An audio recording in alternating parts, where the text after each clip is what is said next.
Olá, meus amigos e olá, minhas amigas. Sejam bem-vindos e sejam bem-vindas a mais um episódio do podcast Dividida.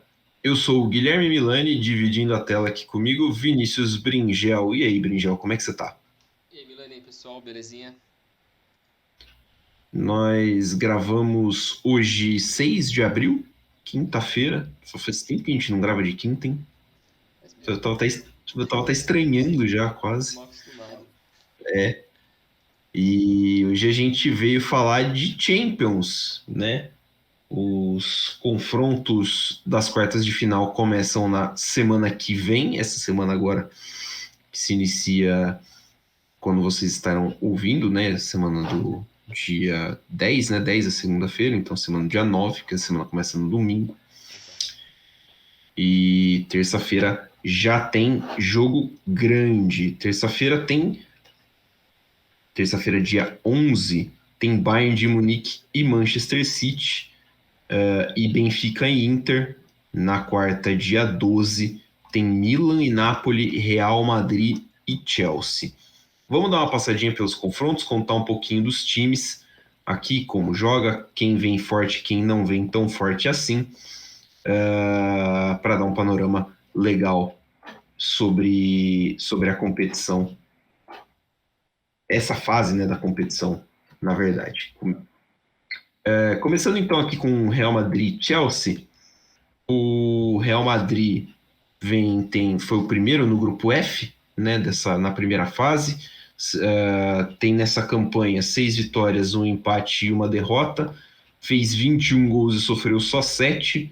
E na fase de oitavas de final, 6-2 no agregado sobre o Liverpool, incluindo um excelente 4-2, 5-2, aliás, perdão, em pleno estádio dos Reds. Na última temporada, o Real Madrid foi campeão, 1-0 em cima do próprio Liverpool. É o maior campeão da história da Champions, são 14 taças até o momento. Tem o dobro de títulos do segundo colocado. E a campanha tem sido, em grande parte, um caso de todo o vapor à frente, né? O grupo F foi um grupo competitivo para o Real Madrid, um grupo que desafiou um pouquinho o Real Madrid. O gol que o Valverde marcou para abrir o jogo, para abrir o placar, né, em casa contra o Leipzig, vai ser bastante lembrado. Uma vitória importante, né, de 3-0 sobre o Celtic, fora de casa, e depois da lesão do Benzema, que passou um tempo afastado, né, antes da Copa do Mundo, né, tanto que foi cortado da Copa. E aí o grande salto do Real Madrid na competição veio em Anfield, o 5-2 em 46 minutos, né, praticamente, que o Real fez os 5 gols ali.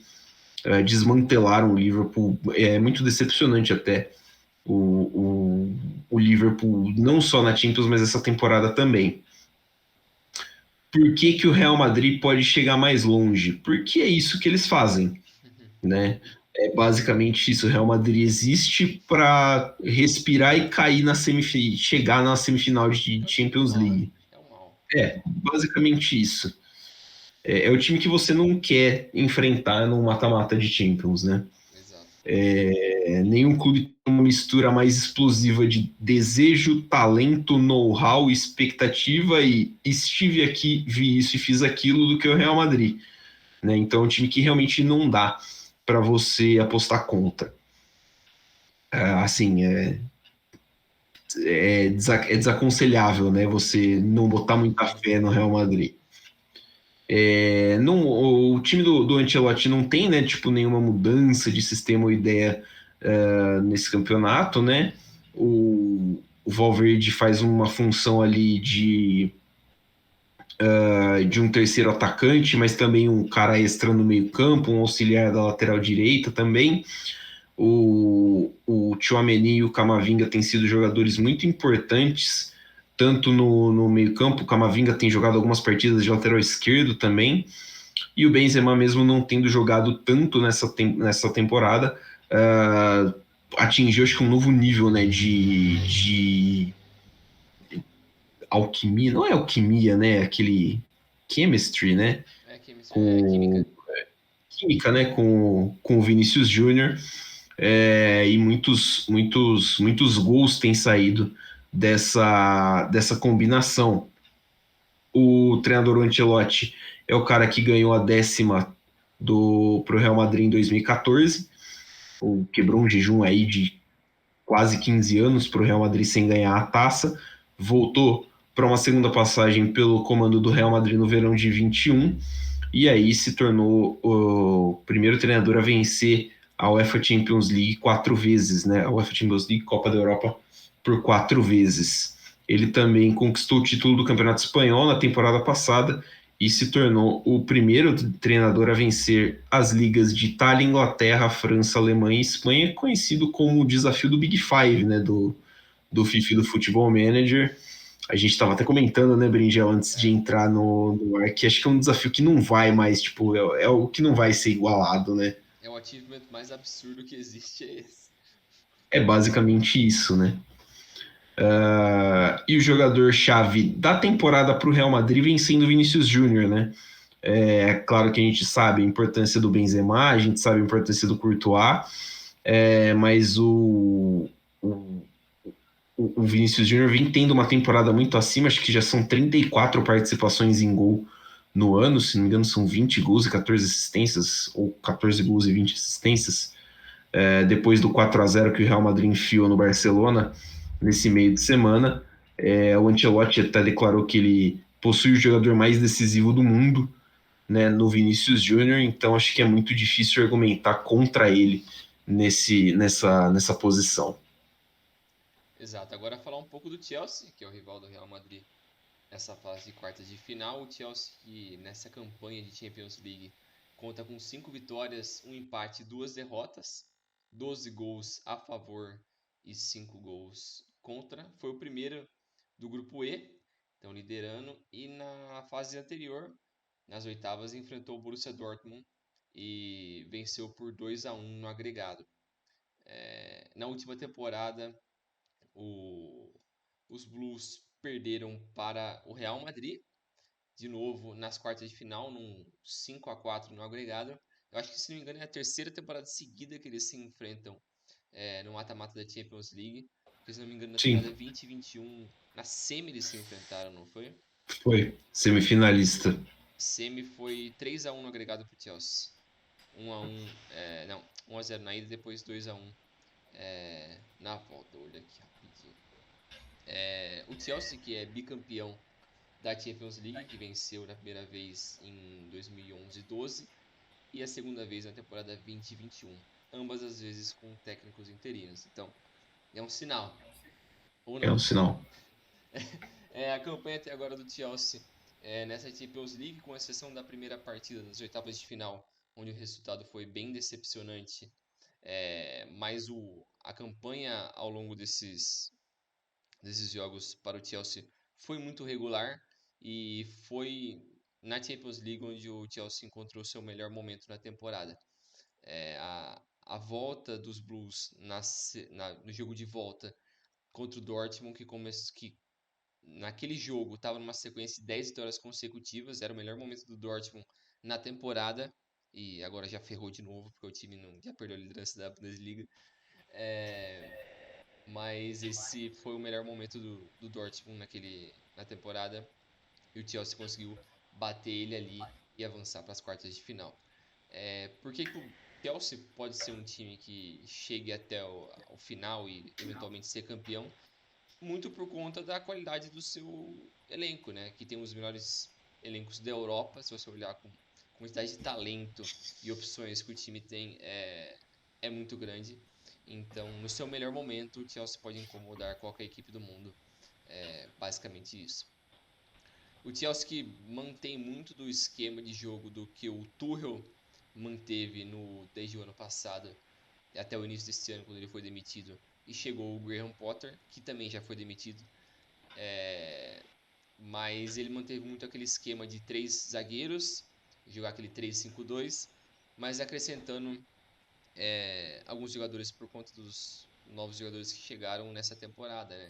No caso do Sterling, o João Félix, alguns dos meias também, no caso do Enzo Fernandes, que chegou agora na janela de inverno, então teve algumas modificações mais em questão de jogadores do que em questão de estilo. O estilo do Chelsea ainda mantém aquela base que o Tuchel colocou no último ano. O treinador do Chelsea anunciado hoje é o Frank Lampard. Ele volta para assumir o Chelsea nesses últimos 2 meses de temporada. Com a demissão do Potter agora no dia 2 de abril, ele estaria sob o comando do interino até o fim da temporada, mas decidiram contratar o Lampard para tapar um buraco só para terminar a temporada. E a gente vai falar um pouco mais disso depois, mas ele vai terminar a temporada para o Chelsea. Um jogador-chave é o João Félix, que o português que está sendo emprestado pelo Atlético de Madrid para o Chelsea chegou agora na janela de janeiro e é um jogador que já mostrou muito do que ele é capaz. Apesar de não ter os números para bancar muito isso nesses últimos meses, ele mostrou muito no campo do que ele é capaz. E o Chelsea, para curiosidade, ele venceu 8 dos seus últimos 11 jogos de quarta de final da Champions League, o que é bizarro, mas mostra muito a força do Chelsea nos últimos anos e como ele é consistente. O Chelsea é um time que se cimentou ali como um dos grandes competidores na Champions, né? Mas o trabalho vai ser, o desafio é duro. Eu tava olhando aqui agora, o Chelsea está sem vencer há 4 jogos, né? Três jogos, na verdade. Um empate com o Everton em 2-2, uma derrota para o Aston Villa por 2-0 e um empate para o Liverpool com o Liverpool por 0-0. Pega o Wolverhampton no sábado às 11 da manhã e se não vencer aí sim atinge os 4 jogos sem vitória, mas a última vitória foi no dia 11 de março, né? Vai bater aí, se não ganhar do Wolverhampton, chega no Real Madrid, chega no jogo contra o Real Madrid há um mês sem ganhar. E o Real Madrid vai chegando numa alta porque acabou de eliminar o Barcelona Copa do Rei, né? da Copa do Rei, né? Perdeu o primeiro jogo por 2-1, mas foi lá e fez 4-0 em pleno Camp Nou para se classificar. No fim de semana passado tinha feito 6-0 no Valladolid. Então é um time que está numa crescente boa. Pega o Villarreal agora no final de semana pela rodada do Espanhol. Eu acho que é um confronto que poderia estar mais aberto, mas ele é muito penso pro lado do Real Madrid. Acho que é o confronto assim para mim, com o maior favoritismo de um lado nessa fase da Champions. Eu concordo nesse sentido porque eu acho que os outros jogos são muito equilibrados.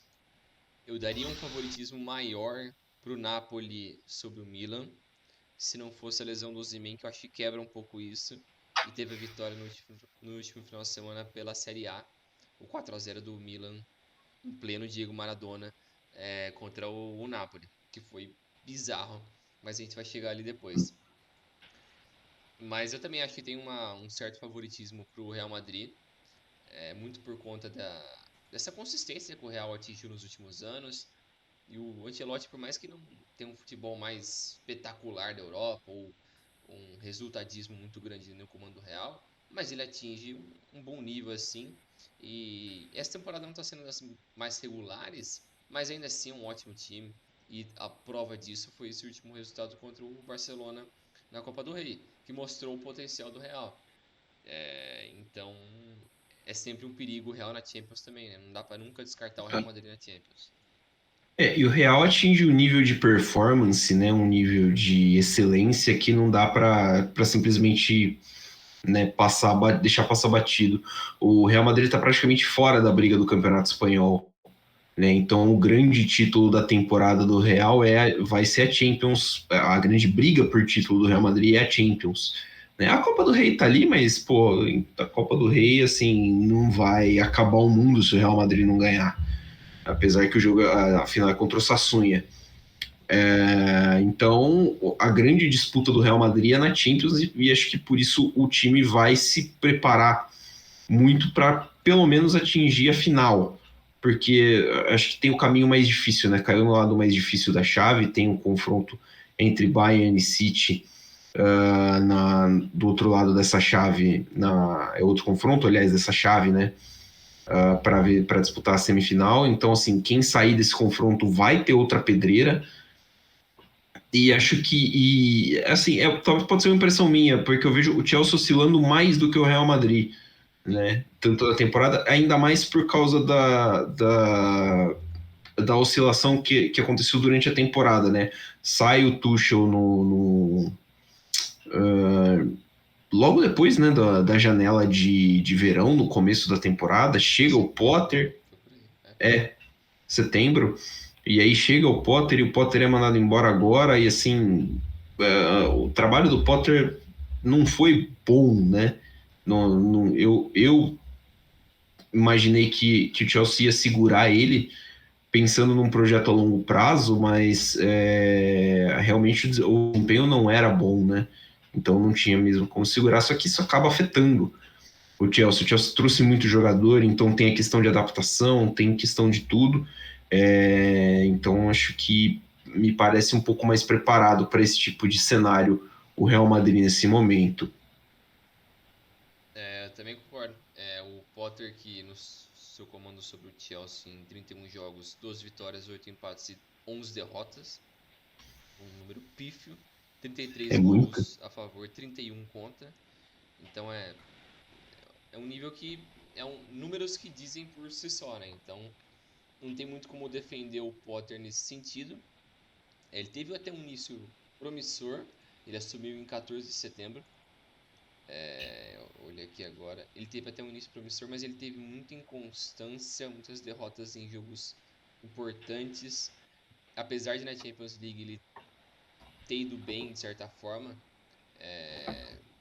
mas é perigoso. Eu acho que no papel, se você olhar e esquecer coisas externas, assim, momento do time e técnico, o time do Chelsea é bem melhor pra mim no papel. No papel, assim, tem muito mais opções. E o melhor Você fala em motivo. profundidade, né? Sim, sim. Se você conseguir variar e mudar esquemas e fazer coisas diferentes, o Chelsea consegue muito mais do que o Real. Não quer dizer que ele vai conseguir ou que vai É, executar bem, mas pode, pelo menos, né? Tem essa opção. E o melhor jogo do Chelsea nesses últimos meses foi justamente contra o Dortmund nessa volta, né? Que foi o 2-0 em Stamford Bridge, que foi o 3-5-2, o 3-4-3, na verdade, né? Que pra mim pareceu muito perigoso esse jogo porque o Cucurella tava jogando como zagueiro e o Cucurella nunca foi um é o exímio Cucurella, né? defensor, né? Então sempre desconfiei muito, mas esse jogo ele foi muito bem. Não sei se é muito por conta da ineficiência do ataque do Dortmund, mas ele foi bem. E o meio-campo é o que pra mim tem que ser do Chelsea, que é Chilwell, Enzo Fernandes, Kovacic e o Reece James. Putz, não tem como melhorar muito mais que isso. São dois alas bons. O Reece James pra mim é o melhor lateral direito do mundo quando ele tá em forma. É muito absurdo. Consegue jogar de terceiro zagueiro, consegue atacar bastante, chuta bem de fora. E o ataque é muito uma incógnita porque tem muita opção. Muita. E ninguém tá em boa fase. Você pega Havertz, Sterling, Ziyech, Pulisic, o Mihailo Mudryk. Quem que ali tá bem? Pô, não confio em ninguém desses É. caras. O menos pior talvez seja o João Félix, mas ele também não engrenou 100%, assim. Ele tá jogando bem, mas ele não tá conseguindo fazer números ou assistências. O Aubameyang ainda tá lá? Ele existe em Londres, mas ele não tá jogando em nada, nem vai pro banco. É. Mas é isso. E o Real, acho que uma aposta positiva que o Ancelotti fez no último jogo contra o Barça foi deixar o Rodrigo de titular. Que foi ser uma, uma escalação um pouco mais ofensiva, né? Porque ele tava insistindo muito no Valverde ali. Por mais que eu gosto muito do Valverde, pra mim ele é o futuro do time ali, mas ele preferiu tirar o Tchouaméni e deixar o Valverde fazendo o triângulo do meio com o Modric e o Kroos e colocar o Rodrigo na frente, que pra mim foi uma boa opção. Não que o problema é o Tchouaméni, mas pela variação que você coloca taticamente, né? Você varia um pouco mais ofensivamente, né? Você tem um ganho ofensivo maior, porque o Valverde não vai atacar com a mesma qualidade que o Rodrigo, né? Sim, A, a, mais dif- a, móvel difere- também. a diferença entre, por exemplo, o Rodrigo ataca melhor do que o Valverde, mas o Valverde defende um pouquinho abaixo do que o Tchouaméni defende, mas assim, a diferença é menor, né? Você acaba podendo compensar. E o Real Madrid precisava do resultado, né? O Real Madrid precisou buscar o resultado em cima do Barcelona. É, Então acho que fez bastante sentido. Tô de acordo com você. Tava olhando aqui, você falou que o Potter assumiu no dia 14 de setembro, né? é. É No o primeiro jogo, Chelsea. na verdade, né? O primeiro jogo foi um empate em 1 a 1 com o Salzburg. Então, na fase de grupos da Champions. Depois disso, até o final do ano, ele ganhou os 4 jogos seguintes na Champions, inclusive 2 contra o Milan. E só que no campeonato inglês foram 3 vitórias, 2 empates e 3 derrotas até a pausa para a Copa do Mundo. Né? Então já mostrava assim que não era um time muito frequente, um time que mantinha que oscilava pouco, né? O que acho que quando você tem bastante jogador novo também, acho que é até meio comum. Sim. Falei acho que algumas vezes já em alguns outros episódios, imagina esse Chelsea muito mais forte para a temporada que vem. É. E aí, chegando um técnico na pré-temporada, definindo certinho, eu acho que é um Chelsea que vai chegar muito forte para brigar por tudo, especialmente partindo do fato de que se esse time não ganhar a Champions, dificilmente vai jogar futebol europeu na temporada que vem, o que é um até problema, né, para o Chelsea em questão monetária, mas acho que permite focar e o time vai ser um dos que brigam pela taça da Premier League. Para finalizar aqui esse confronto, falar um pouco do Lampard, né? Que chegou agora para assumir o comando depois da saída do Potter. Eu acho uma boa, porque no sentido que, dada a realidade do futebol europeu agora e do Chelsea, não vale a pena se arriscar com um técnico grande ou que está livre no mercado por um contrato longo, porque você pode descobrir daqui 3, 4 meses que você não quer o cara ou já criar problemas numa reta final de temporada, mas faz o cara começar do zero, com uma pré-temporada e tudo certinho. Então, melhor você colocar um cara que já conhece o clube, tem uma certa experiência como técnico e fez um bom trabalho com jovens, no caso do Lampard. Que ele chegou justamente no Chelsea, naquela temporada onde tinha o transfer ban. Então ele teve que abusar de evoluir os jovens, esquecer de transferência. E ele foi bem nesse sentido. Chegou numa final de FA Cup, perdeu para o Arsenal, classificou para a Champions League, então dentro desse cenário ele foi bem. Mas na continuidade não deu muito certo, mas acho que para tapar o buraco até o fim da temporada eu acho uma boa. E depois ano que vem, que nem o Milani falou, a perspectiva de uma melhora muito boa, porque o talento tá ali. Tem muita gente jovem e boa ali. É só ter um pouco mais de paciência e bom comando. Vão ser 9 jogos pela Premier League pro Lampard, mais os 2, por enquanto, da Champions. Quem sair desse confronto, como eu tinha dito, pega quem sair de Bayern de Munique e Manchester City, um dos grandes confrontos aí dessa quartas de final. Acho que é talvez um dos mais esperados, né, dessa Champions, né? Acho que é É o mais equilibrado, com certeza. é, acho que o mais equilibrado, um dos mais esperados.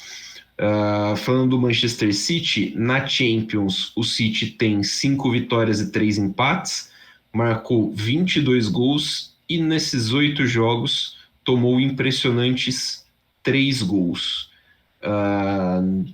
Topou, né? Foi o primeiro no grupo G. Na última fase, meteu 8-1 no agregado em cima do Leipzig. Teve o 7-0, né? Que em cima do Leipzig, com o jogo que o Haaland meteu 5 gols e tudo mais. Na última temporada caiu na semi contra o Real Madrid, 6-5 no agregado, o Real Madrid virando mais um daqueles confrontos nos acréscimos, né? O Real Madrid, o seu pacto com o Cramunhão. E o histórico, a principal campanha da história do City na Champions é o vice-campeonato da temporada 2021, curiosamente para o Chelsea, né, que a gente estava falando até agora. O City não precisou de muito tempo para garantir a vaga na fase de mata-mata pela 10ª temporada consecutiva, né? Mas o time mas nem tudo nessa fase foi tranquilo para o time do Guardiola. eles precisaram de uma vitória espetacular do prolífico Erling Haaland para completar uma virada contra o Dortmund ainda em setembro. Teve um jogo contra o Copenhagen que o time ficou com um a menos durante muito tempo e conseguiu o empate. Então, o jogo até das oitavas de final foi um empate também, se não me engano, 1-1 com o Leipzig em Leipzig. Deixou o confronto meio aberto, mas aí o Haaland foi lá e destruiu completamente o time do energético da Alemanha. Por que o time do City pode chegar ao final? Uma combinação de um elenco muito forte e o Pep Guardiola. Né? O Guardiola é um dos estrategistas, um dos melhores estrategistas do jogo, um dos grandes, acho que um dos grandes pensadores do futebol dos últimos, da história do esporte mesmo, né? E muito talento, muito talento, né? O Haaland que respira e faz um gol, tem o Mahrez jogando muita bola, o Kevin De Bruyne é um absurdo, então muita gente boa junto sob o comando de um técnico muito bom. Não tem, óbvio, garantias numa competição de margens pequenas, né, e decisivas, mas o Guardiola já mostrou que, apesar de ser meio pardalzão, ele conhece bem o caminho do mata-mata da Champions. O City que joga numa espécie de 4-3-3 e que no papel se torna um 2-3-5 com a posse de bola, né? É uma formação que vem se tornando cada vez mais popular dentro do futebol a nível mundial. O time sufoca os adversários dentro do seu próprio campo com uma linha de defesa alta, que também é uma característica dos times do Guardiola, e circula a bola com certa facilidade, né? Até a pressão, até fazer a bola chegar no cara de definição. Ao contrário da temporada passada, quando o Guardiola não usava um atacante mais fixo, e o time do City trouxe, né, o Haaland, e agora ele é o cara que consegue finalizar as jogadas pro time do Guardiola, e ele vem fazendo isso com uma certa tranquilidade, né, fazendo isso com uma certa facilidade, assim, de botar a bola na rede. Um dos treinadores mais condecorados do futebol, o Guardiola, que por incrível que pareça só tem 51 anos, é bicampeão da Champions com o Barcelona, mas faz 12 anos, né, que ele não ganha Champions. Ele foi muito cobrado por isso, principalmente na época de Bayern de Munique, e agora também já vem sendo cobrado pelo City, né, para ganhar com o City. Conquistou 3 títulos de liga, cada um no comando do Barcelona e do Bayern, 4 títulos da Premier League com o Manchester City. Acho que é sem dúvida o grande nome entre os treinadores mundiais do século XXI. O jogador-chave do Manchester City, Kevin De Bruyne, acabou de fazer 31 anos, ultrapassou a marca de 300 partidas pelo City na temporada 21-22, quando ele foi eleito também o jogador da temporada da Premier League pela segunda vez. Continua sendo uma figura que contribui com um suprimento constante de chances para o Haaland.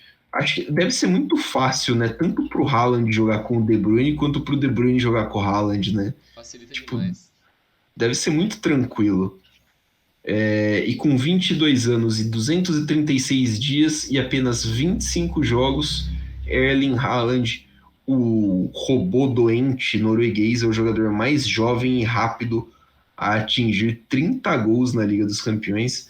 Eu acho o Haaland meio absurdo, cara, porque ele parece um androide muitas vezes, assim, e, tipo, é meio irreal se olhar para os números dele e falar, cara, ele tá metendo gol, tipo, ele não sente diferença no salto do Salzburg pro Borussia Dortmund pro Manchester City, tá ligado? É meio louco E ele isso. não tá nem aí. É, É bizarro. Eu queria muito que ele tivesse uma chance de competir um pouco mais a nível de futebol nacional. Por mais que ele tenha uma equipe ok, assim, mas, pô, ele poderia muito mais. Mas é improvável porque, porra, mano, é ele, o Odegaard e sei lá quem mais. Um ou outro mais ou o menos aí. Sorloth. Porra, o Sorloth também é mais ou menos demais. O cara joga no Vasco, mano. Mas enfim, o rival do Manchester City nessa fase de quartas de final vai ser o Bayern. O Bayern que nessa temporada de Champions League foram 8 vitórias, nenhum empate, nenhuma derrota, 21 gols a favor e 2 gols contra, que é bizarro. Foi o primeiro colocado do grupo C. Na fase anterior passou pelo PSG por 3-0 no agregado. Na última temporada foi aquele vexame ridículo contra o Villarreal, perdendo por 2-1 no agregado. Foi uma história incrível pro Villarreal, mas Foi. pro Bayern foi meio constrangedor. E o Que Bayern imagino que que não tenha sido muito divertido para eles. ainda mais um time que é tão obcecado por vitória, né? E o Bayern que já é 6 vezes campeão da Champions League. A última vez foi na temporada 19-20, aquele ano do Covidão. A campanha do Bayern até agora nessa Champions League foram 6 vitórias na fase de grupos, seguidas por mais 2 vitórias contra o PSG nas oitavas de final. Tem sido uma campanha impecável até agora por parte dos bávaros, em que apenas um time conseguiu romper sua defesa. Mesmo assim, não foi suficiente para o Nagelsmann manter o seu emprego e o ex-jogador de 35 anos foi demitido no dia 24 de março e foi substituído pelo técnico Thomas Tuchel, que venceu a Champions League na temporada 21, 2 anos atrás, né, com o Chelsea. E por que eles podem ir até o fim?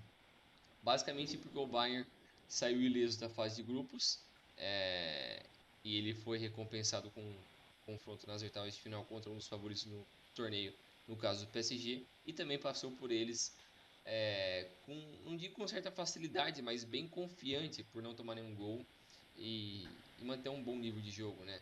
Apesar do PSG estar sem o Neymar naquele confronto, ainda é o PSG, ainda tem o Messi, ainda tem o Mbappé, então mostrou muita força ao Bayern nesse confronto e também na fase de grupos.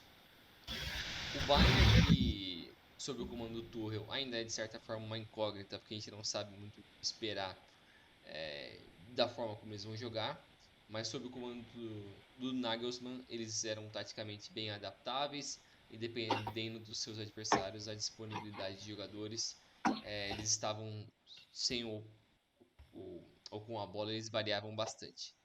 O surgimento do Musiala como um craque do time foi uma surpresa de certa forma inesperada, porque não se esperava que ele ia ser essa estrela tão cedo, mas a força do Bayern está sempre no coletivo. O treinador, obviamente, é o Thomas Tuchel, como a gente já mencionou, ele que está no comando do Bayern há alguns dias, e ele foi campeão do, sob o comando do Chelsea na temporada 2021, depois de assumir o Chelsea no meio da temporada também. Vamos ver se ele consegue repetir agora pelo Bayern. O jogador-chave do Bayern é justamente Musiala, que apesar de ser uma jovem estrela, o jovem de 19 anos se estabeleceu como um dos grandes jogadores da equipe do Nagelsmann nessa temporada, com atuações que mostram uma maturidade além da sua idade, com muito drible. Ele é um craque bem produtivo e um grande artilheiro. E essa é a 21ª vez que o Bayern chega numa quarta de final de Champions League. Esse confronto vai ser maluco. Esse confronto vai ser porradeiro. Tuchel e Guardiola de novo. Tem tudo para ser um jogaço. Eu acho que o Tuchel vai conseguir dar aquele chacoalhão que o Bayern precisava nos últimos meses. Porque por mais que o nível ainda era muito bom, a gente sentia um negócio meio estranho ali assim. E lógico, dá pra gente aprofundar muito naquela questão do como o Nagelsmann lidou com o vestiário, como ele tratou aquela questão do Neuer com o preparador de goleiros, a relação dele com os líderes do elenco. Isso aí dá pra explorar demais, mas eu acho que não vem tanto ao caso assim. Mas eu acho que isso pesou bastante na relação dele com os jogadores e, consequentemente, na demissão dele. Apesar de não ser um trabalho tão ruim assim, se a gente olhar na balança, né? Os números e os títulos. Mas o Tuchel, eu acho que ele é um nível diferente, porque ele é um cara que cobra bastante. E ele tem mais experiência que o Nagelsmann também, tem mais títulos, já tem experiência internacional, então eu acho que ele consegue contribuir um pouco mais para esse time do Bayern que, pô, no papel é fodido também, né? Como várias equipes dessa fase da Champions, mas eu acho que tem tudo putz, se o Bayern acertar aquele clique, putz, já era. É muito absurdo. Os caras estavam com Mané, Gnabry e Sané no banco. Pô, isso é muito bizarro. O Mourinho falou, né? O Mourinho citou, falou assim: os caras têm o Mané, tem o Gnabry, tem não sei quem, o Sané no banco. Se vocês quiserem, eu preciso de um deles só. Cara, isso é muito escrotice. Isso mostra o nível também do Bayern, né? Apesar de, tipo, o Choupo-Moting não saber o que ele tá fazendo ali, ele tá fazendo uma temporada até que decente até. Não é tão ruim. Então, é isso que é o louco, né? A função do 9 ali no Bayern de Munique, ela é meio absurda, porque se você colocar ali, acho que o único que não rende nessa função no Bayern de Munique é o Thomas Miller, que rende jogando atrás do 9. E é isso. É porque ele Porque é o um. Choupo-Moting é o artilheiro do time na temporada. É, E tá fazendo uma temporada bem honesta. é porque o Miller ele é meio um 10 esquisito, né? É, Porque ele não consegue ser o 10-10, ele também não é o atacante de lado e também não é o centroavante. Ele é um cara meio que flui ali no meio de todo é. mundo e é o jeito dele. Mas ele é foda também. Eu falo Ele é, demais. ele, é, ele é o cara que joga solto e ele decide. É isso aí. Ele é o maior assistente da Europa dos últimos anos, né? Acho que é o jogador que mais deu assistências na Europa nos últimos anos. É um cara importantíssimo. Sobre o técnico do Bayern, que acho que é o grande assunto, a parte do jogo, o grande detalhe desse confronto é o confronto de treinadores. E, e a chegada do Tuchel, cara, acontece num período muito estranho pro Bayern de Munique trocar assim, que é depois de uma derrota pro Bayer Leverkusen, só que é no meio de uma data FIFA, e aí o Tuchel chega e ele não vai ter tempo para treinar com o elenco inteiro, joga contra o Borussia Dortmund, líder do campeonato, e aí acontece o que acontece em basicamente todo Bayern e Borussia, que o Bayern enfia um cacete no Sim. Borussia Dortmund e fica nisso daí mesmo. E aí perde para o Freiburg 3 dias depois na Copa da Alemanha, em pênalti no final do jogo, uma atuação abaixo. O Bayern pega o Freiburg de novo, agora no final de semana, pelo campeonato alemão, jogo em Freiburg. A Freiburg é um time muito consistente na Alemanha, caiu agora um bom time, caiu agora na fase oitavas de final da Conference League para Juventus. É treinado pelo mesmo treinador faz 11 anos. E assim, eu tô curioso para ver o quanto desse trabalho do Tuchel já vai estar dentro já vai estar adaptado dentro do contexto do Bayern. Eu sei que o Tuchel gosta de jogar com 3 zagueiros. O Nagelsmann testou essa formação algumas vezes. Acho que é uma formação que pode dar certo no Bayern, mas que nos 2 primeiros jogos o Nagelsmann não, o Tuchel usou uma linha de 4 atrás, né, num jogo num 4-2-3-1. Então tô curioso para ver o Tuchel na final entre Chelsea e City fez ajustes muito, muito bons para conseguir sufocar o time do Guardiola, de tipo dar a bola para o Guardiola, mas não deixar ele utilizar o espaço para fazer o que ele queria. Tanto que o City teve mais posse, teve muita coisa, mas não ofereceu. Não lembro do City oferecendo um risco enorme para o Chelsea naquele jogo. Então, curioso para ver. Vão ser 2 jogaços, acho que os 2 melhores jogos da Champions até aqui. Outra curiosidade do Bayern, o Bayern pegou um grupo que tinha, se não me engano, era Benfica. Não, o Benfica estava no grupo da Juventus, era É. Bayern, Barcelona, Vitória Pilsen e quem passou em segundo? E a Inter de Milão. Pegou o PSG nas oitavas de final e o único time desses que fez gol no Bayern de Munique foi o Vitória Pilsen. É uma maluquice isso. É bizarro. Mas vai ser um jogaço. Os dois jogos. Vai ser Vai ser muito um bom. jogaço. Eu espero que Do City, o Haaland esteja saudável, né? Não sei se ele vai voltar, porque ele tava machucado, né? ele estava machucado. O City, acho que é a grande perda do City, né? A gente acabou não falando tanto do City, mas assim, o City sem o Haaland, eu acho que perde, mas não perde tanto, né? Porque assim, o Guardiola sabe jogar sem um 9, Sim, né? sim. E apesar do número de gols que o Haaland vem fazendo, a participação dele nos jogos não é tão alta, né? Tipo, ele tá ali e ele tá fazendo os gols dele, mas assim, o Guardiola exige que o cara participe de construção, se movimente, não sei o que tem, e isso não é da característica do Haaland, né? É que eu acho que a fita dele é que ele é um cara mais decisivo. É, Então ele vai fazer o gol que os outros caras nos últimos anos não conseguiam fazer. Então ele aparece no exato. momento que eles precisavam mais. Então eu acho que ele pode ser essa peça-chave. Mas por uma questão de volume de jogo, que nem você está falando, ele É, talvez seja um problema nesse sentido, assim, né? Ele não vai conseguir criar tanto igual outros caras que se movimentam bastante, né? exato. Mas não dá para. Mas acho que o City não é um time que sofre com falta de criatividade, Não, né? né? Não, tem muita gente Tem, para tem, criar. o- tem os pontas mais criativos da Europa, tem o meio-campo dos mais criativos da Europa. Acho que não é um problema esse pro City, não.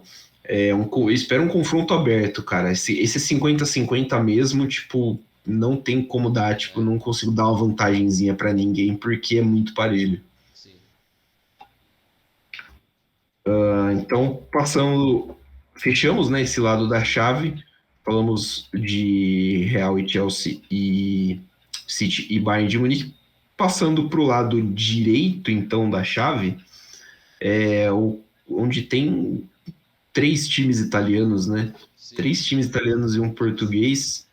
Muito time italiano, cara, loucura. Fazia muito tempo que não chegava, assim, que os times italianos não tinham, né, esse protagonismo dentro do cenário europeu, né? Tipo, Principalmente nessa última década. Essa última década é, talvez tenha sido a pior do futebol italiano nesse sentido. porque você teve ali 2 anos de Juventus chegando em final e tal, né? Sendo ali uma espécie de ameaça, mas assim, menos protagonismo, digamos, que o Bayern teve, Sim. né?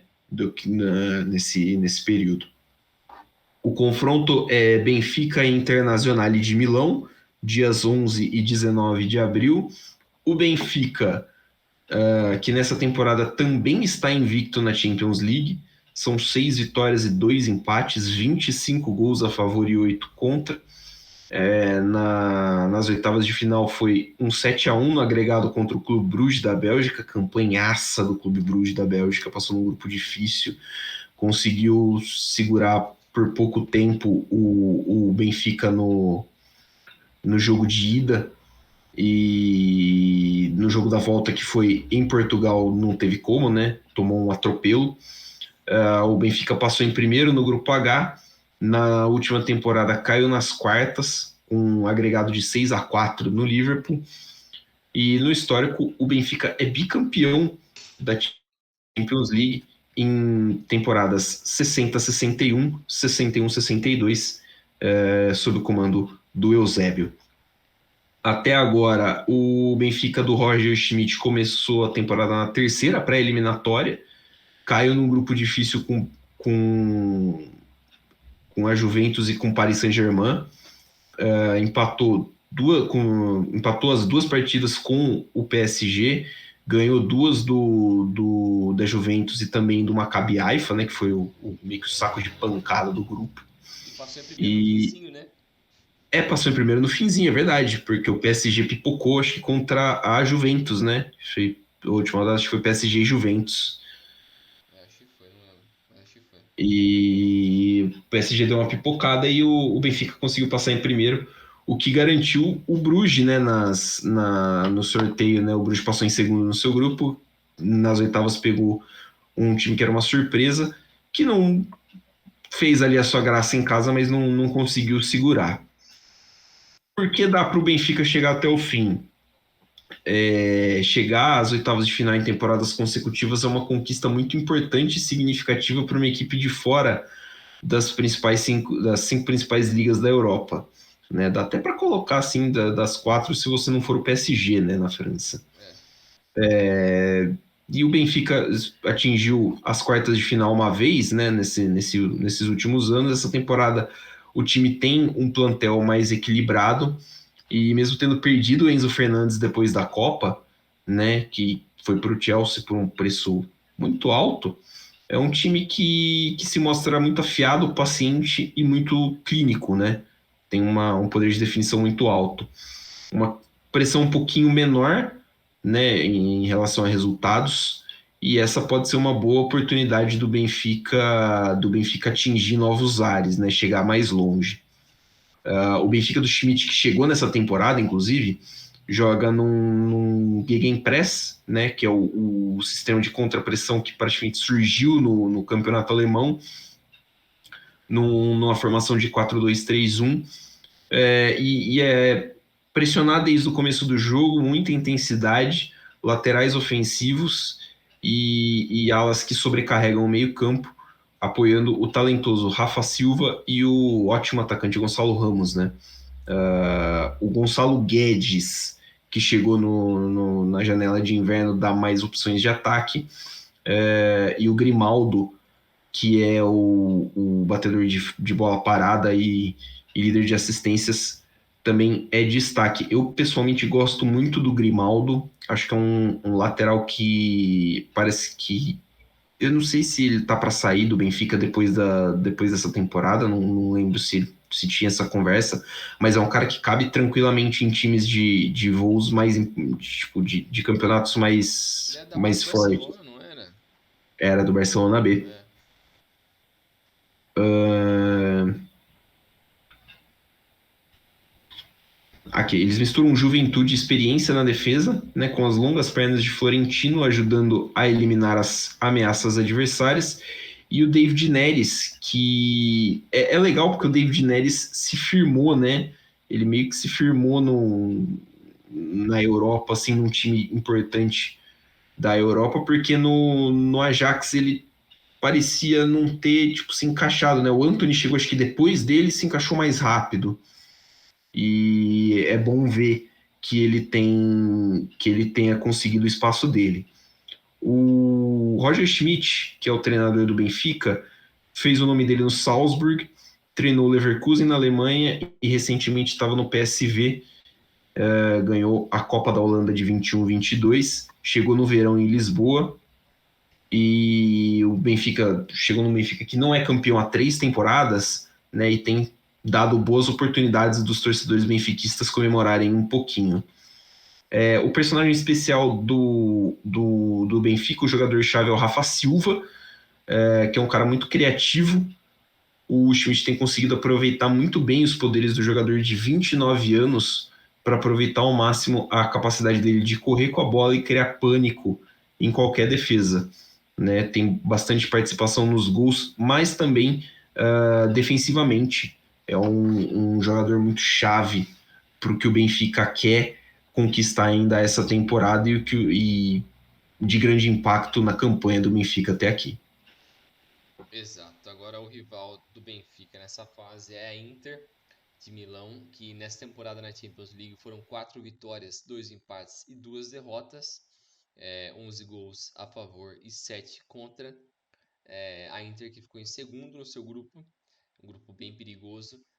E nessas oitavas de final eles passaram pelo Porto 1-0 com um gol na ida e o empate em Porto na volta. Na última temporada eles perderam nas oitavas de final para o Liverpool por 2-1 e eles já venceram a Champions League 3 vezes, a mais recente delas na temporada 2009-2010, aquela com o Zé Mourinho.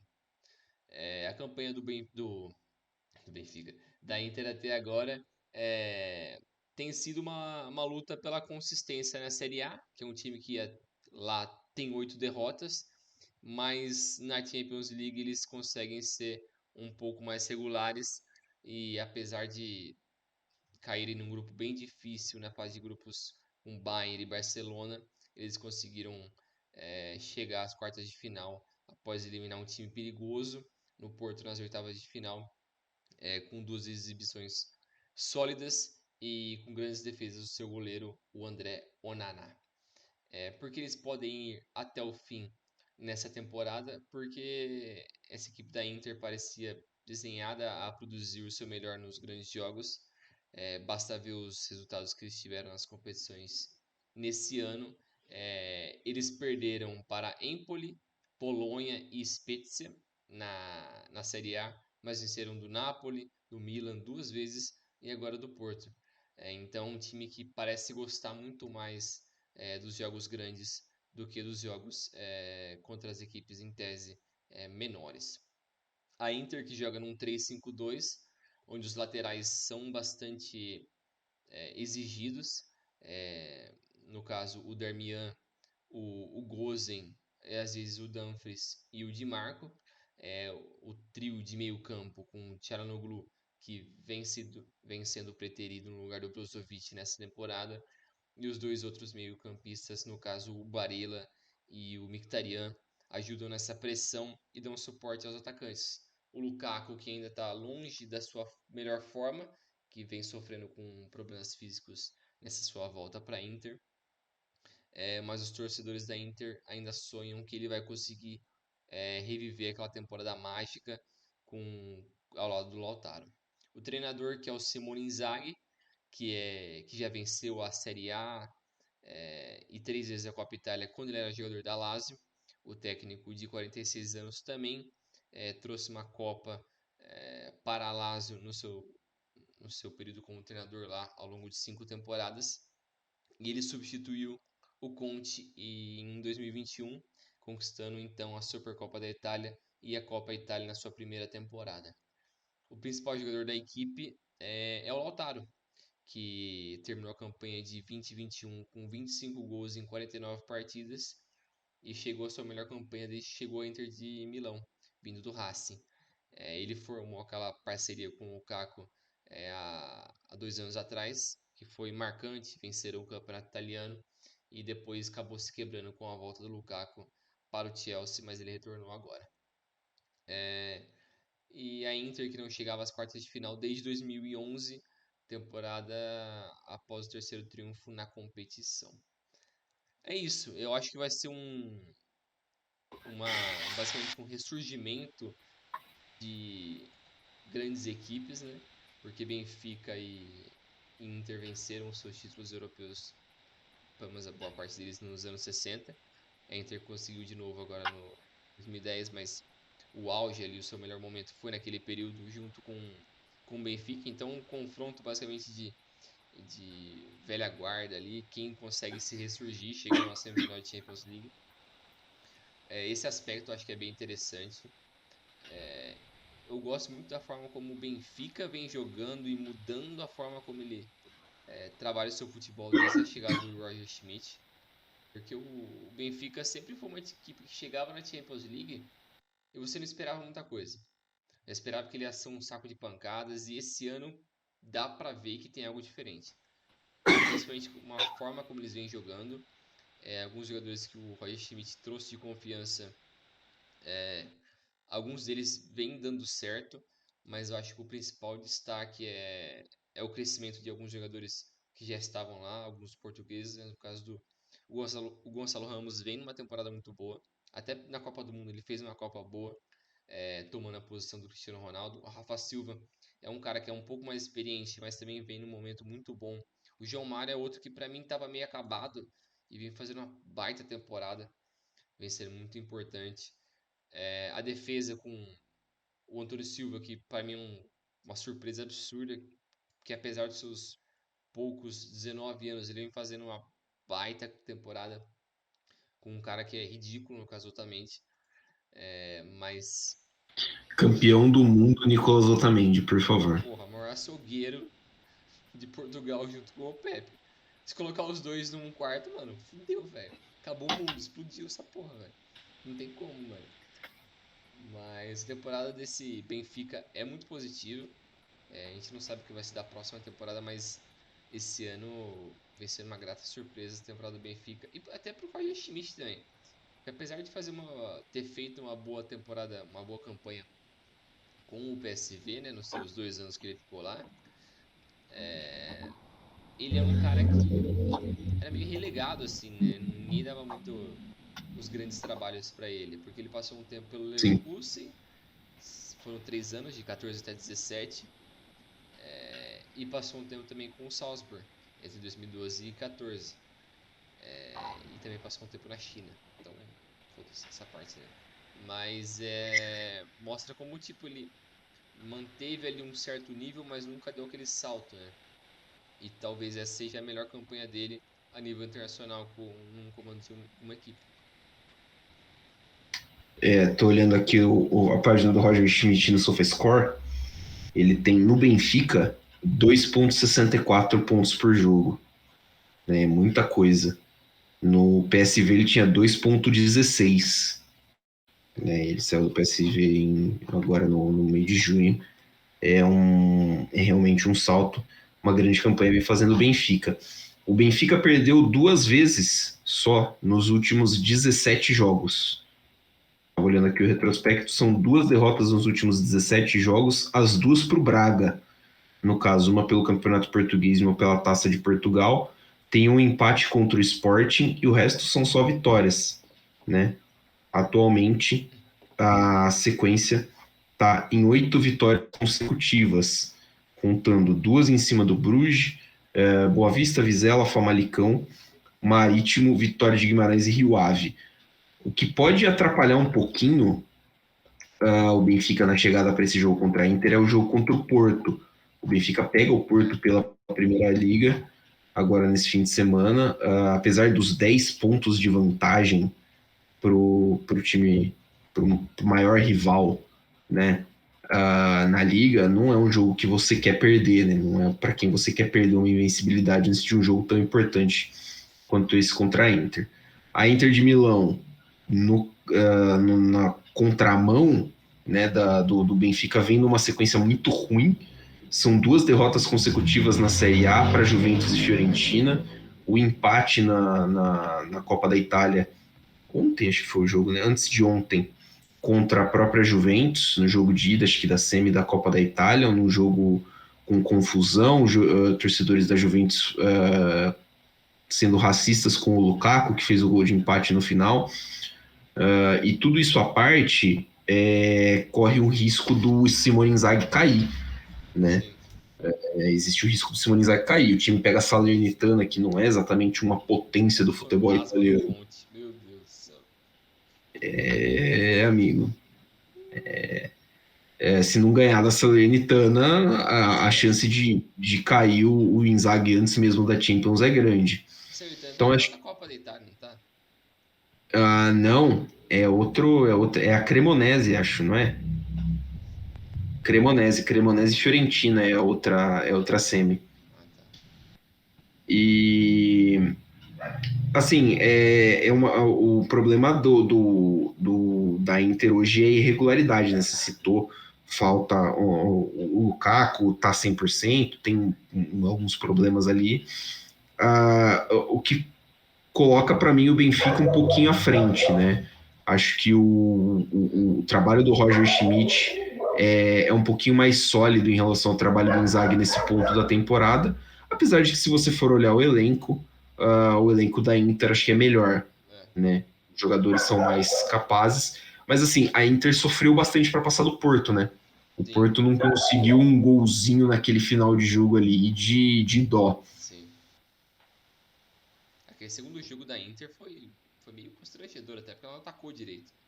O Porto tava na pressão, mas é que o Porto também foi super ineficiente nas finalizações, tá? O Naná foi bem, mas pô, poderiam. Passa um pouquinho pela incompetência, né, do É, Porto, então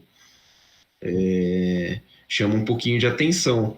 Acho que assim é uma vantagem um pouquinho a mais, é uma vantagem, né? Acho que é um favoritismo um pouquinho a mais para o Benfica, que né, você destacou um cara que é o João Mário, que é um cara que também me impressionou, porque assim ele sempre me pareceu cansado. Ele é um ex-Inter de Milão, inclusive, e ele sempre me pareceu cansado. Tipo, sei lá, eu não conseguia ver nele um jogador, tá ligado? profissional. Tipo, para um meio-campista, porra, eu não via nele um cara tão efetivo assim, mas no Benfica ele vem tendo boas atuações, vem sendo um cara muito importante pro esquema do Roger Schmidt. É isso aí. Eu acho que vai ser bons jogos, mas tem uma cara de que vai ser uma retranca fodida. Porra, velho. Eu acho que, mano, um passe de 3 gols o confronto. No agregado. Tem isso. No agregado, Eu acho que não passe 3. é, Pô, a Inter ela é boa defensivamente e o. Não sei, mano. Eu não e o consigo ver os Benfica caras também, o jogando Benfica bem. vem sendo bem sólido. Eu não sei. É um 2-1 no agregado, assim, 1-0 aqui, 1-1 lá, Vai alguma ser coisa tipo assim. isso. Acho que né, tem mesmo essa carinha. E aí agora a gente chega, né, num confronto muito interessante, que é Napoli e Milan. O confronto entre italianos, né, que garante que vai ter um italiano na semifinal da Champions pela primeira vez desde a Juventus, 2018, né? Que a Juventus foi finalista. 17. 17, né? Finalista, tomou aquele passeio do Real Madrid. O Milan, nessa temporada da Champions, 4 vitórias, 2 empates e 2 derrotas, fez 13 gols, tomou 7, passou em segundo no grupo do Chelsea. Nas oitavas de final fez um confronto contra o Tottenham, passou por 1-0, um gol do Brahim Dias na ida e um segundo jogo que foi assim desesperador, porque nenhum dos dois times sabia atacar. O Tottenham é constrangedor, assim, basicamente Por por, natureza, né? por natureza, né? Mas foi assim, foi desesperador assistir aquele jogo. Na última temporada, o Milan que estava voltando, né, para a Champions não passou de fase, né? Ficou na fase de grupos, em último no seu grupo, e tem 7 títulos na sua história, né? 62, 63, 68, 69, 88, 89, 89, 90, 93, 94, 2002, 2003, 2006, 2007. O Milan que na campanha lutou para lidar com o Chelsea na fase de grupos, passou até de forma confortável no segundo lugar, garantindo uma vaga nas oitavas.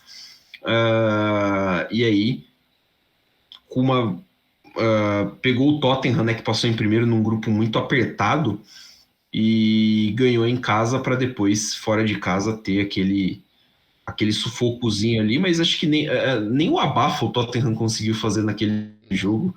Foi um negócio meio bagunçado mesmo.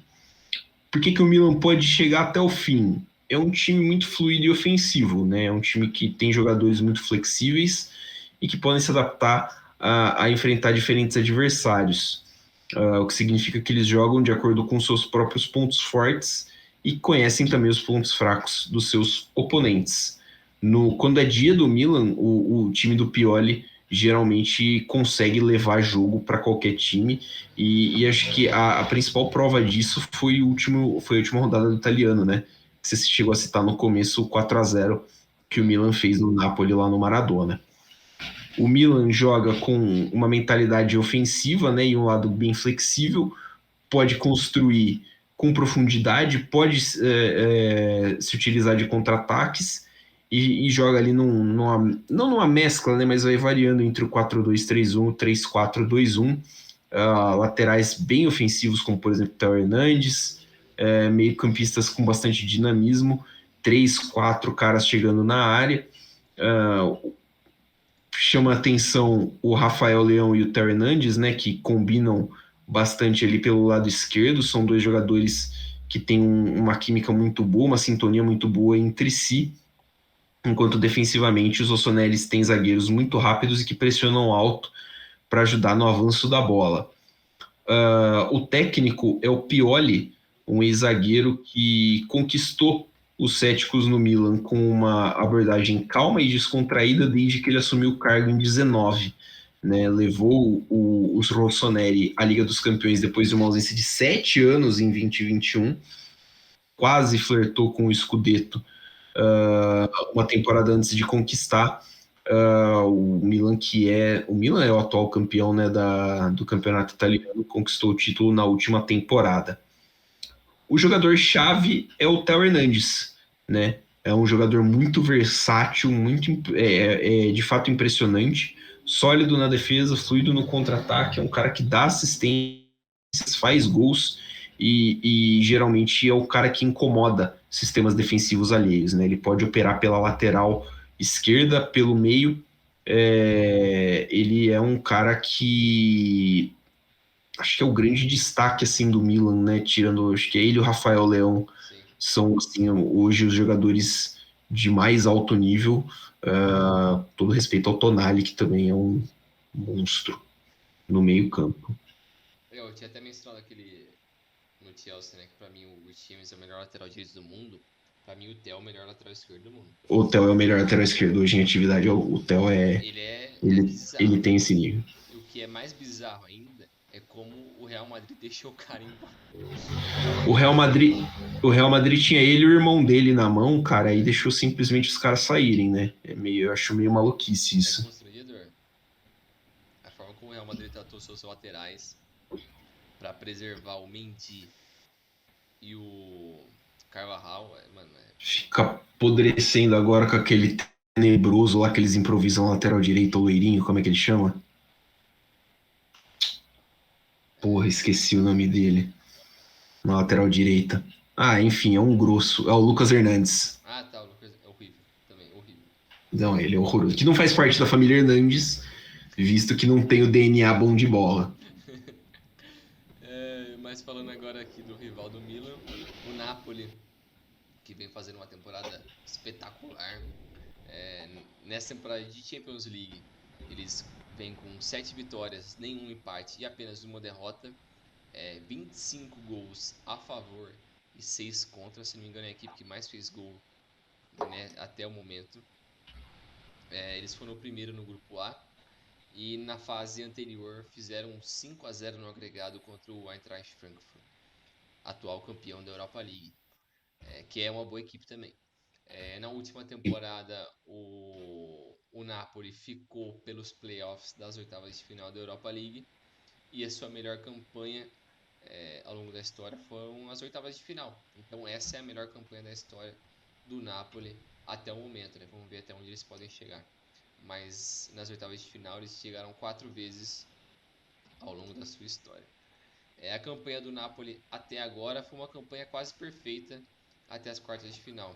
O time que despachou o Liverpool, o Ajax e o Rangers no seu grupo e acabou passando pelo Frankfurt nas oitavas de final. Tudo isso enquanto jogava o futebol mais divertido da Europa. Porque eles podem ir até o fim. O Guardiola não é o único técnico do mundo a exigir que seu time seja o melhor time da Europa. É, o Spalletti também quer isso. E, eles estão muito próximos do título da Série A, então eles podem se concentrar um pouco mais na Champions League ao longo das próximas semanas. O Napoli que joga basicamente com um 4-3-3, dependendo da forma como o Zielinski atua no meio-campo, ele pode fazer um 4-2-3-1 e defensivamente esses pontas podem, eles geralmente recuam um pouco mais para fazer uma linha de 5 no meio-campo. No entanto, nas próprias palavras do Spalletti, o futebol não é mais um sistema, mas um aproveitamento dos espaços deixados pelos adversários. Poeta. O Napoli que pode usar os seus alas bastante para abusar do contra-ataque. E no meio tá o Vitor Osimhen, que é o 9 do time, um dos principais jogadores do time. O técnico, que é o Luciano Spalletti, o ex-meio-campista que já passou pela Inter, já passou pela Roma e substituiu o Gattuso no comando do Napoli agora em 2021, depois de ficar 2 anos fora de serviço. Ele que venceu os 10 dos seus primeiros 11 jogos na Série A com o clube, liderou o caminho no final de fevereiro de 2022, mas terminou a campanha da Série A em terceiro lugar. O principal jogador do time é o Kvara, o georgiano que vem tomando o mundo do futebol nos últimos meses. É, eu não sei se alguém consegue se lembrar de um jogador que teve um impacto tão grande na Série A ou até mesmo na seleção ou na Champions League como um extremo georgiano com 13 gols e 15 assistências em todas as competições. Ele é o jogador de destaque do Napoli, principalmente pelos seus dribles, bolas longas e passes surreais. O cara tem uma técnica que pouquíssimos jogadores na Europa têm e para um cara de 21 anos vindo da Geórgia, isso é muito fora de série. E o que o Napoli tem ali é uma joia rara mesmo. Se eles conseguirem manter ele por uns 2 anos, já é um milagre muito grande. Ele pode fazer grandes coisas ali pelo Napoli. Plenamente de acordo. Só para bater a informação que você tinha falado do ataque do Napoli, o Napoli tem 25 gols, dos times que ainda estão na Champions, o Benfica também tem 25, né? São os times que mais marcaram gols. O Kvicha, ele é um cara muito estranho assim, porque assim, dificilmente você vê uns caras surgindo do nada, Sim. né? Tipo, no futebol de hoje. E ele surgiu assim, porra, É do nada, né? surgiu, tá ligado? Eu jogo Futebol Manager, eu tenho um save na Rússia, no FM20, e ele tá no Rubin Kazan, no FM20. Fui olhar, tipo, depois que ele estourou, fui olhar lá e tal, e ele tem, tipo, uma carreira normal no savezinho lá, tá ligado? Vai parar num time da França e tal, mas, tipo, não é um cara, tipo, muito absurdo. Eu lembro que a carreira dele, ele sai da Rússia por causa da guerra, né? Vai jogar acho que é no Dinamo Batumi, e aí depois ele pinta no Napoli do nada, absolutamente do nada, e é um impacto muito imediato, que é um negócio muito fora de série mesmo, que a gente não costuma ver no futebol de hoje. Esse confronto, eu até o fim de semana passado falaria assim, cara, é um confronto que tá assim, é disputado, mas o Napoli tem uma clara vantagem. Aham. Só que assim, você chegou a citar, o Napoli é praticamente campeão italiano. Sim. E pegou o Milan agora no último fim de semana. O Milan enfiou simplesmente 4-0 no Napoli, dentro do Maradona, uma atuação impecável. E assim, para o campeonato italiano, não é um confronto, não é uma vitória do Milan que vai fazer muita diferença, já que o Napoli está, sei lá, 15 pontos na frente do segundo colocado. Aham. Mas para o confronto de agora da Champions, é um negócio que fala assim, viu, Napoli, vocês estão aí voando, mas meu nome é Milan, Atlético Clube Milan, muito prazer, eu tenho mais tradição que você aqui. E assim, é maluco, porque o Milan é um time que é muito 880. Sim, é. Então, tipo, é um time que joga uma bola do cacete quando quer, e quando o time parece que tá com preguiça, é um time muito preguiçoso mesmo.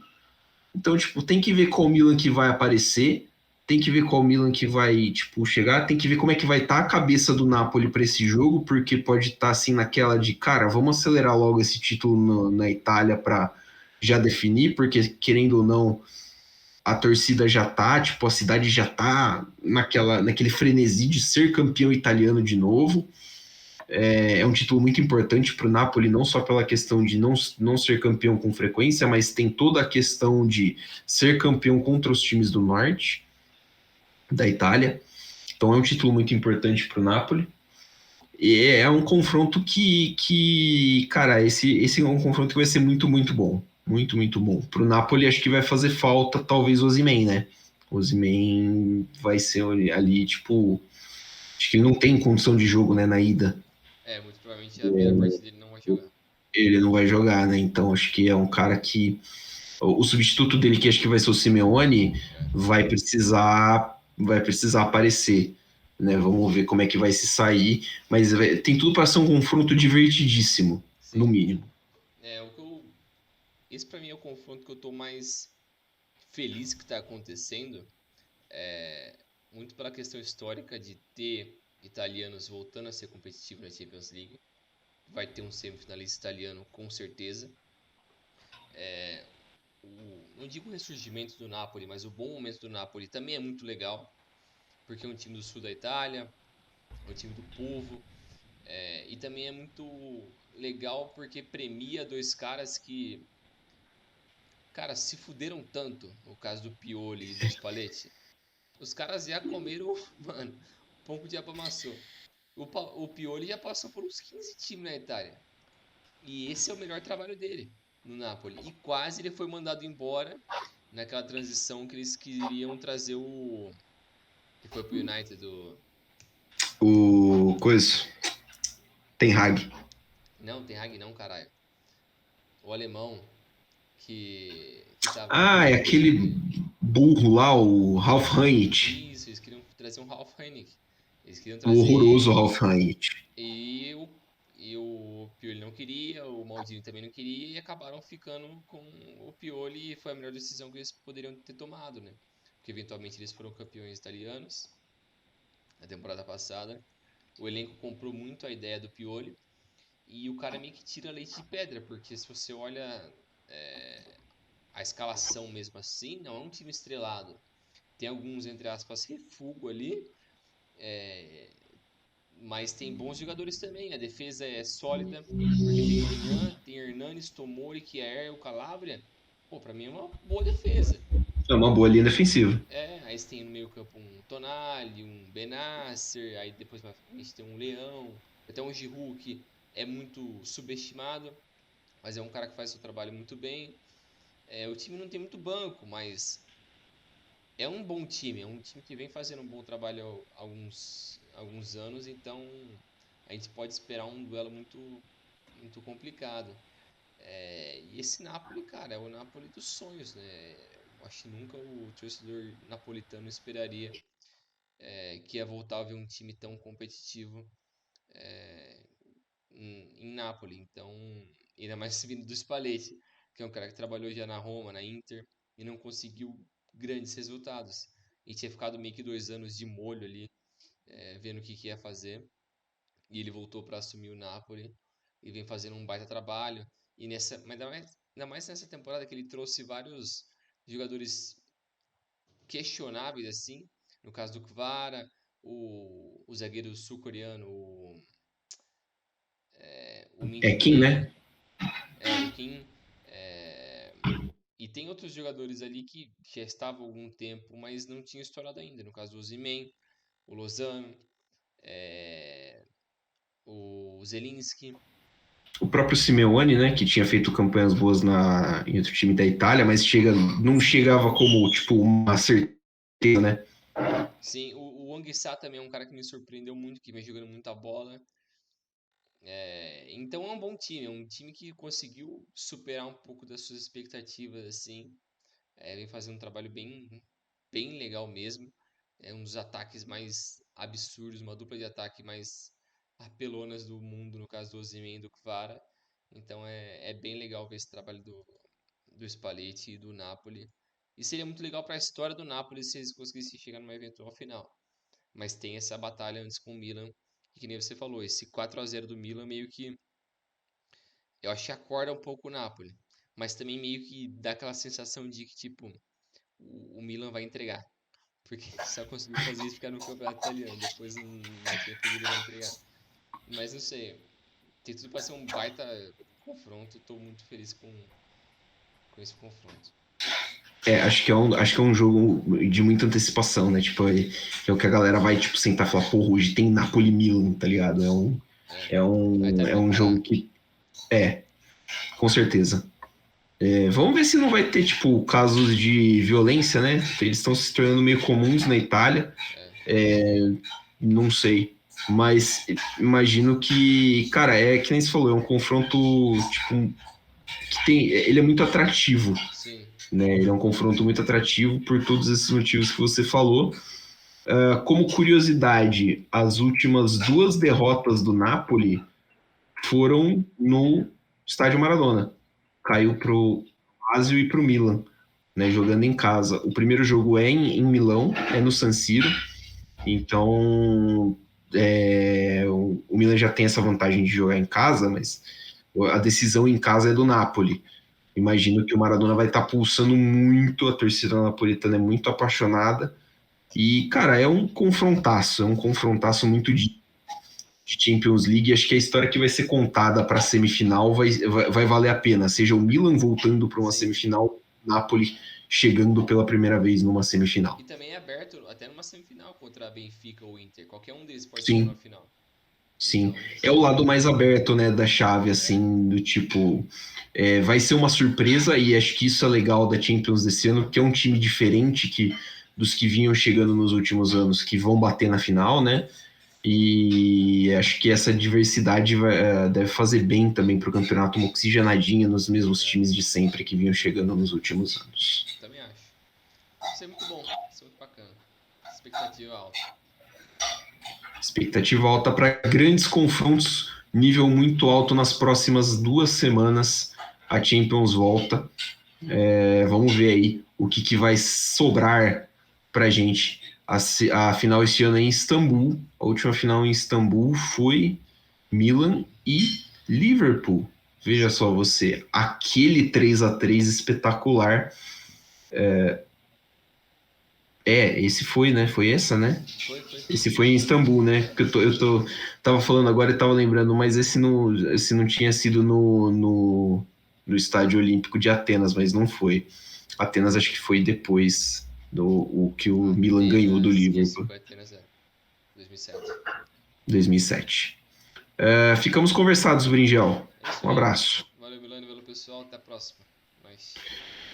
Valeu, Bringel. Valeu, galera. Até a próxima. Sigam-nos nas nossas redes sociais, @DivididaPodcast. Um abraço.